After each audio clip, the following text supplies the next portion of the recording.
Hello dear students, how are you all? Welcome back to the session of class 8th science subject. Dear students, ਜਿਵੇਂ ਕਿ ਤੁਹਾਨੂੰ ਸਾਰਿਆਂ ਨੂੰ ਪਤਾ ਹੈ ਕਿ ਤੁਹਾਡੇ ਸਤੰਬਰ ਐਗਜ਼ਾਮ ਜਿਹੜੇ ਨੇ ਉਹ ਸਟਾਰਟ ਹੋਣ ਜਾ ਰਹੇ ਨੇ ਤੇ ਉਸ ਦੇ ਤਹਿਤ ਵਿੱਚੋਂ ਅੱਜ ਅਸੀਂ ਸੈਂਪਲ ਪੇਪਰ ਜਿਹੜਾ ਉਹ ਡਿਸਕਸ ਕਰਾਂਗੇ ਸਾਇੰਸ ਵਿਸ਼ੇ ਦਾ। ਤੇ ਵਿਦਿਆਰਥੀਓ ਇਸ ਵਿੱਚ ਤੁਹਾਨੂੰ ਸਾਰਿਆਂ ਨੂੰ ਪਤਾ ਹੈ ਕਿ 3 ਆਵਰਸ ਦਾ ਤੁਹਾਡਾ ਪੇਪਰ ਹੋਏਗਾ ਤੇ ਟੋਟਲ ਵਿੱਚੋਂ 70 ਮਾਰਕਸ ਦਾ ਪੇਪਰ ਜਿਹੜਾ ਫੁੱਲ ਫਲੇਜ ਆਉਣਾ ਹੈ। ਸਿਲੇਬਸ ਤੁਹਾਨੂੰ ਸਾਰਿਆਂ ਨੂੰ ਪਤਾ ਹੈ ਕਿ ਇਸ ਦਾ ਸਿਲੇਬਸ ਜਿਹੜਾ ਅਪ੍ਰੈਲ ਮੰਥ ਤੋਂ ਲੈ ਕੇ ਅਗਸਤ ਮੰਥ ਤੱਕ ਜਿੰਨਾ ਸਿਲੇਬਸ ਹੋ ਚੁੱਕਾ ਹੈ ਉਹ ਸਾਰਿਆਂ ਦੇ ਵਿੱਚੋਂ ਪੇਪਰ ਆਣਾ ਹੈ। ਪੇਪਰ ਪੈਟਰਨ ਵੀ ਤੁਹਾਡੇ ਨਾਲ ਸਾਂਝਾ ਕੀਤਾ ਜਾ ਚੁੱਕਾ ਹੈ ਤੇ ਅੱਜ ਅਸੀਂ ਵਿਦਿਆਰਥੀਓ ਸੈਂਪਲ ਪੇਪਰ ਦਾ ਜਿਹੜੇ ਫਸਟ 1 ਮਾਰਕਸ ਦੇ ਸਾਰੇ ਕੁਐਸਚਨ ਹੈਗੇ ਨੇ ਉਹ ਡਿਸਕਸ ਕਰਾਂਗੇ। ਤੇ ਇਸ ਵਿੱਚ ਸਭ ਤੋਂ ਪਹਿਲਾ ਜਿਹੜਾ ਕੁਐਸਚਨ ਹੈ ਉਹ ਵਿੱਚੋਂ MCQ ਦੇ ਰੂਪ ਦੇ ਵਿੱਚ ਨੇ। ਬੋਥ ਇੰਗਲਿਸ਼ ਮੀਡੀਅਮ ਪੰਜਾਬੀ ਮੀਡੀਅਮ ਦੋਨਾਂ ਦੇ ਵਿੱਚ ਇਹ ਪੇਪਰ ਬਣਿਆ ਹੋਇਆ ਹੈ ਤੇ ਇਹ ਕੁਐਸਚਨ ਬਹੁਤ ਇੰਪੋਰਟੈਂਟ ਨੇ ਜਿਹੜੇ ਕਿ ਫਾਈਨਲ ਪੇਪਰ ਵਿੱਚ ਵੀ ਤੁਹਾਨੂੰ ਆ ਸਕਦੇ ਨੇ। ਠੀਕ ਹੈ, ਸੋ ਆਓ ਵਿੱਚੋਂ ਕੁਐਸਚਨ ਕਰਦੇ ਹਾਂ। ਪਹਿਲਾ ਕੁਐਸਚਨ ਹੈ, ਰਾਮ ਨੇ ਇੱਕ ਗਤੀਵਿਧੀ ਅਧੀਨ ਦੇਖਿਆ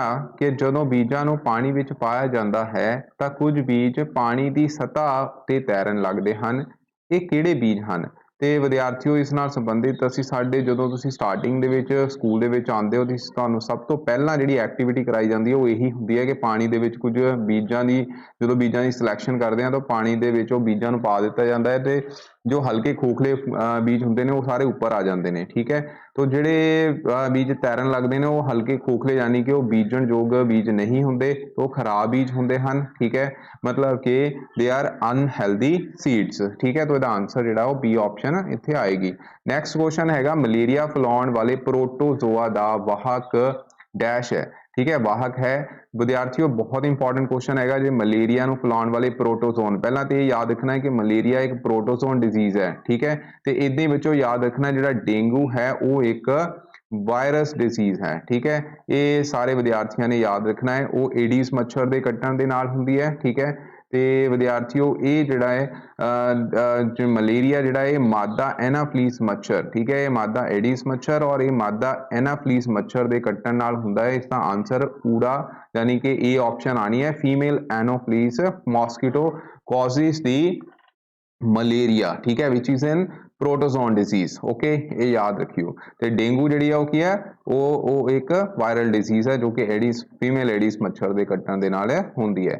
अगला क्वेश्चन हैगा, ब्रैड जां इडली दे गुन के रखे आटे दा फुੱਲਣ ਦਾ ਕਾਰਨ ਕੀ ਹੈ?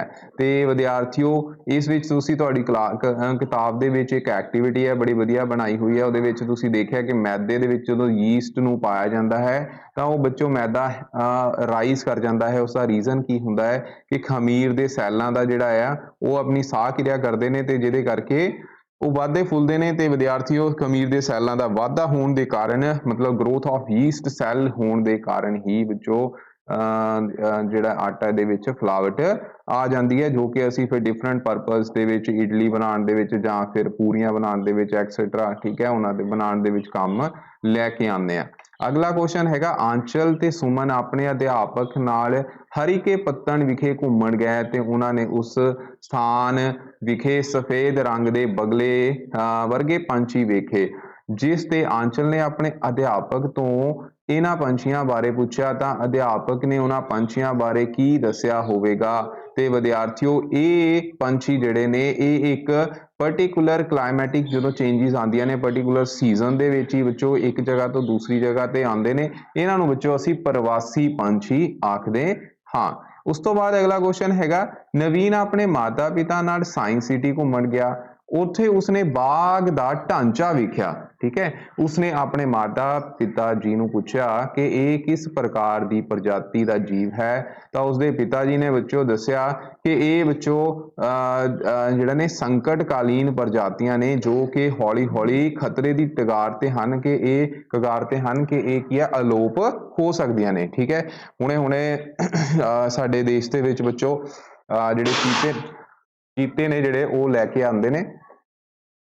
उस तो बाद नैक्सट क्वेश्चन हैगा, नवीन ਅਤੇ ਪ੍ਰਵੀਨ ਦੋਨੋਂ ਬਗੀਚੇ ਵਿੱਚ ਖੇਡ ਰਹੇ ਸਨ। ਉਹਨਾਂ ਨੇ ਵੇਖਿਆ ਕਿ ਸਾਰੇ ਪੌਦਿਆਂ ਦੇ ਪੱਤੇ ਹਰੇ ਰੰਗ ਦੇ ਹਨ। ਪੌਦਿਆਂ ਦੇ ਪੱਤਿਆਂ ਦਾ ਰੰਗ ਹੇਠਾਂ ਦਿੱਤੀਆਂ ਕਿਸ ਵਿੱਚੋਂ ਕਿਸ ਕਾਰਨ ਹੁੰਦਾ ਹੈ? ਤਾਂ ਵਿਦਿਆਰਥੀਓ ਹਰੇ ਰੰਗ ਦੇ ਵਰਣਕਾਂ ਕਰਕੇ ਪੌਦਿਆਂ ਦਾ ਰੰਗ ਜਿਹੜਾ ਹੈ ਉਹ ਹਰਾ ਹੁੰਦਾ ਹੈ ਪੌਦੇ ਦੇ ਪੱਤਿਆਂ ਦਾ।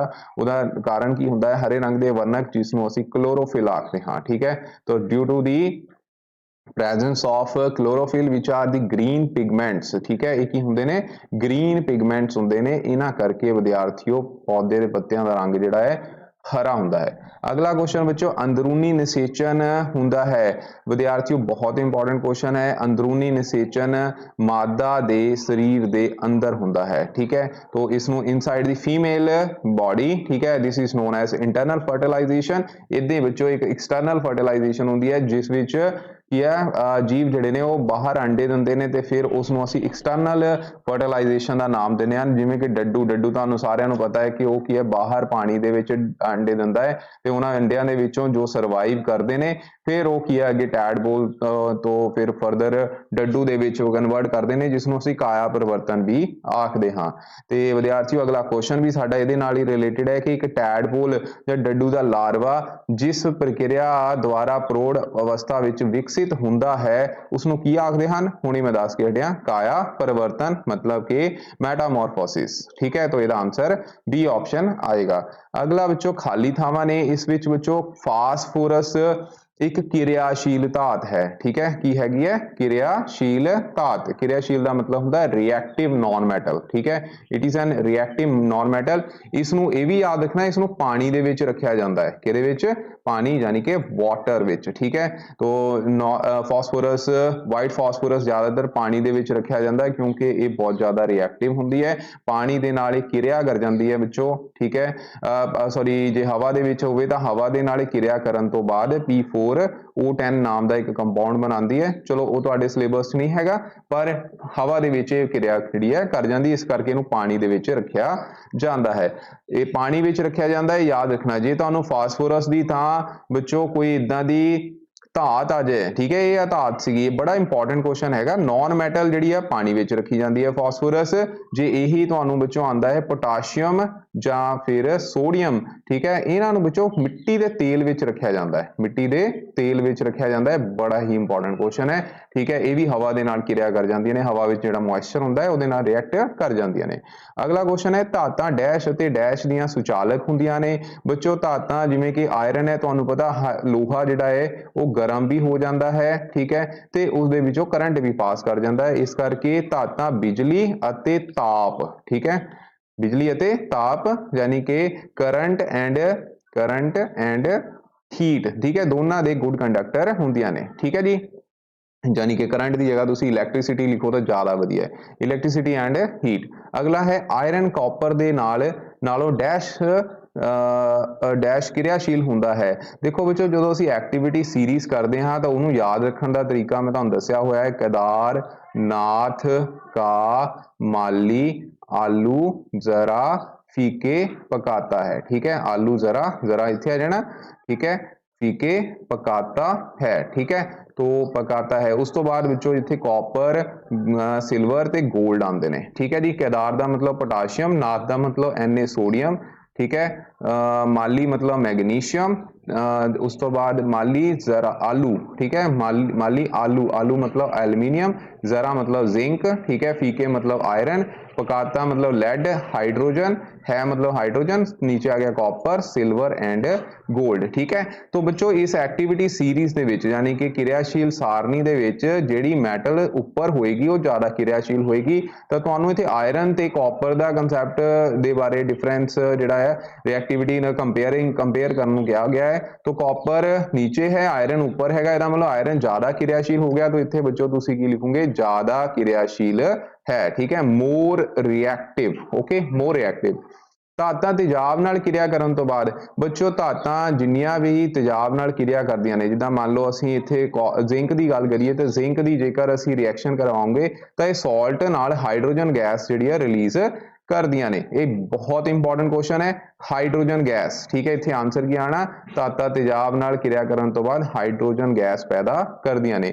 ਅਗਲਾ ਕੁਐਸਚਨ ਹੈਗਾ ਸੰਸਲਿਸ਼ਟ ਰੇਸ਼ੇ ਡੈਸ਼ ਅਤੇ ਡੈਸ਼ ਅਖਵਾਉਂਦੇ ਹਨ, ਤੇ ਵਿਦਿਆਰਥੀਓ ਜਿਹੜੇ ਸੰਸਲਿਸ਼ਟ ਰੇਸ਼ੇ ਹਨ ਇਹਨਾਂ ਨੂੰ ਅਸੀਂ ਬਨੌਟੀ ਰੇਸ਼ੇ ਵੀ ਕਹਿੰਦੇ ਹਾਂ, ठीक है, बनौटी रेशे भी कहते हाँ ਜਾਂ फिर मानव निर्मित रेशे भी आखते हाँ, ठीक है, बनौटी रेशे इत्थे तुसी बनौटी रेशे लिख दो ते ਜਾਂ फिर मानव निर्मित यानी कि मैन मेड, ठीक है, they are known as man made, और बनौटी का मतलब इत्थे आ जाना बच्चों आर्टिफिशियल, ठीक है, फाइबर्स मैन मेड इत्थे तुसी लिख दोगे ओके मैन मेड। अगला है synthetic fibres are synthesised from the raw material called इनू बच्चों असी पेट्रोकैमिकल्स कहते हैं ठीक है पेट्रोकैमिकल यानी कि पेट्रो रसायन आखते हाँ इत्थे आंसर क्या आएगा पेट्रो रसायंस ठीक है पेट्रो रसायंस ओके। अगला है संश्लिष्ट रेशे वांग डैश भी एक बहुलिक है बच्चों संश्लिष्ट रेशे वांग संश्लिष्ट रेशा भी ठीक है संश्लिष्ट रेशे मतलब कि प्लूरल हो गया ते इहदा मोनोमर जिहड़ा है उहनूं असीं की कहांगे सिंथेटिक फाइबर ठीक है सिंथेटिक फाइबर वो भी की हैगा एक जिहड़े ने plastic is also a synthetic fibre ठीक है। तो संश्लिष्ट रेशे वांग डैश भी एक बहुलक डैश भी एक बहुलक है ये बच्चों थोड़ा जिहा क्वेश्चन जिहड़ा है इत्थे संश्लिष्ट रेशा भी एक बहुलक है ठीक है इहदे विच थोड़ी जी दिक्कत आ गई है चलो तुसीं ये लिखना संश्लिष्ट रेशे वांग डैश भी एक बहुलक है संश्लिष्ट रेशा भी एक जां प्लास्टिक विथ एग्जाम्पल वैसे एक्चुअल दे विच इत्थे आएगा प्लास्टिक भी एक बहुलक है ठीक है बहुलक का मतलब होता है जो बार बार रिपीट करे उन्होंने आपां बहुलक कह देंगे हैं ठीक है तो प्लास्टिक आंसर जिहड़ा होएगा ते जी इस तो बाद एच क्वेश्चन है बिजली चालन करन वाले वधेरे द्रव डैश डैश ते डैश हुंदे हन इहदे विच बच्चों एसिड ठीक है बेसिस ठीक है तेजाब खार अते लूण यानी कि सॉल्ट जिहड़े आ वो इहदे विच आ जाणगे ठीक है acid base and salt okay. उस तो बाद किसी घोल विचों बिजली धारा लंघण ते डैश पैंदा है the passage of electric current through the solution causes the ਉਹਨੂੰ ਵਿੱਚ ਉਹਦੇ ਨਾਲ ਕੀ ਹੁੰਦੇ ਨੇ ਕੈਮੀਕਲ ਇਫੈਕਟ ਪੈਦਾ ਹੁੰਦੇ ਨੇ ਠੀਕ ਹੈ ਕੈਮੀਕਲ ਇਫੈਕਟ यानी कि ਰਸਾਇਣਿਕ ਪ੍ਰਭਾਵ ਪੈਂਦਾ ਹੈ ਠੀਕ ਹੈ ਤੇ ਰਸਾਇਣਿਕ ਪ੍ਰਭਾਵ ਜਿਹੜਾ ਇਹਦਾ ਆਨਸਰ ਆਏਗਾ।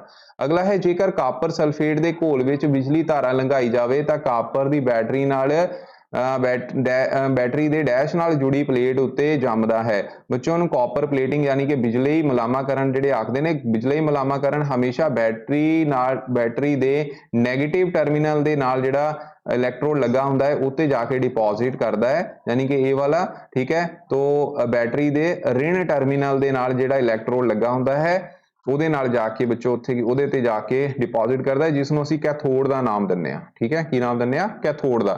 ਅਗਲਾ ਹੈ ਖੂਹ ਵਿੱਚੋਂ ਪਾਣੀ ਕੱਢਣ ਸਮੇਂ ਰੱਸੀ ਨੂੰ ਵਿੱਚੋਂ ਖਿੱਚਣਾ ਪੈਂਦਾ ਹੈ ਠੀਕ ਹੈ ਆਬਵੀਅਸਲੀ ਉੱਥੇ ਖਿੱਚਣਾ ਪਊਗਾ ਫੋਰਸ ਲਗਾਣੀ ਪਊਗੀ ਠੀਕ ਹੈ। ਉਸ ਤੋਂ ਬਾਅਦ ਨੈਕਸਟ ਕੁਐਸਚਨ ਹੈ ਇੱਕ ਚਾਰਜਿਤ ਵਸਤੂ ਅਣਚਾਰਜਿਤ ਵਸਤੂ ਨੂੰ आकर्षित करती है ਇਹਦਾ आंसर ਕੀ ਆਣਾ ਹੈ आकर्षित करती है। अगला समान नाल लद्दी ट्राली ਨੂੰ ਚਲਾਉਣ ਲਈ ਸਾਨੂੰ ਉਸ ਨੂੰ ਇੱਥੇ ਵਿੱਚੋਂ ਕੀ ਹੈ ਸਾਨੂੰ ਬਲ ਲਗਾਉਣਾ ਪਊਗਾ ਠੀਕ ਹੈ ਸਾਨੂੰ ਕੀ ਕਰਨਾ ਪੈਂਦਾ ਹੈ ਬਲ ਲਗਾਉਣਾ ਪੈਂਦਾ ਹੈ।